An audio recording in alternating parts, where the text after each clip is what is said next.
पूर्वांचल नामा में आप सभी का स्वागत है। मैं हूं शक्ति प्रकाश श्रीवास्तव। गठबंधनी सियासत की रीढ़ हैं छोटे दल। उत्तर प्रदेश की सियासत हमेशा से जातिगत समीकरणों और स्थानीय मुद्दों के बीच सिमटी हुई रही है। ऐसे में इन्हीं मुद्दों की वकालत कर कई छोटे छोटे दल आज उत्तर प्रदेश की सियासत की धुरी बन गए हैं। इतिहास साक्षी है कि उत्तर प्रदेश में ऐसे दलों ने एक नहीं कई बार प्रदेश की सत्ता संभाली है। वर्तमान में भी बेशक प्रदेश में बहुमत वाली बीजेपी की सरकार है, लेकिन इनके सहयोग में प्रदेश के कई छोटे छोटे दल ऐसे हैं जो सत्ता के गलियारे में किंग मेकर की भूमिका में रह चुके हैं। बीएसपी और सपा भी ऐसे ही दल हैं। हालांकि सपा आज संख्या बल के लिहाज से लोकसभा में बीजेपी कांग्रेस के बाद देश की तीसरी बड़ी पार्टी बन गई है। उत्तर प्रदेश की सियासत का इतिहास खंगालें तो मिलेगा कि यहाँ सदैव बहुदलीय व्यवस्था रही है।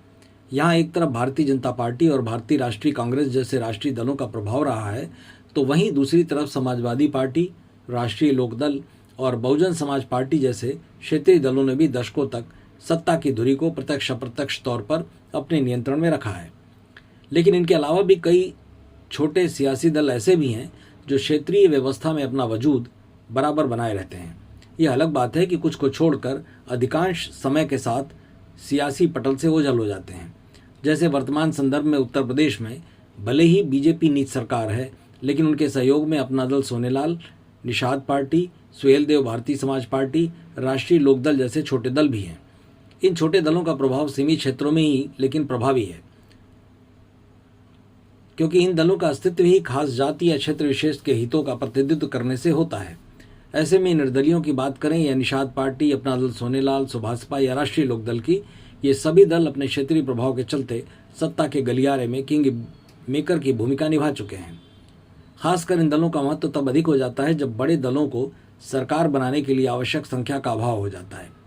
उत्तर प्रदेश के संदर्भ में चाहे 2017 की विधानसभा की चर्चा करें या 2022 के विधानसभा चुनाव की, दोनों में ही उसने इन्हीं छोटे दलों से गठबंधन कर कई सीटों पर जीत दर्ज की।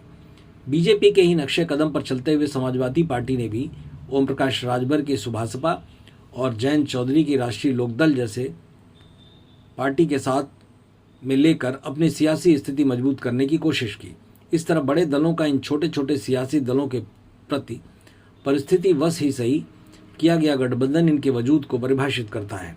इससे ऐसा लगता है कि भले ही ये छोटे सियासी दल स्वतंत्र रूप से अपनी सरकार बनाने में कामयाब नहीं हो पाते हैं, लेकिन वो गठबंधन की सियासत के रीढ़ तो साबित होते ही हैं। मतलब की बात में आज बस इतना ही। कल फिर मुलाकात होगी इसी समय, इसी चैनल पर। तब तक के लिए नमस्कार।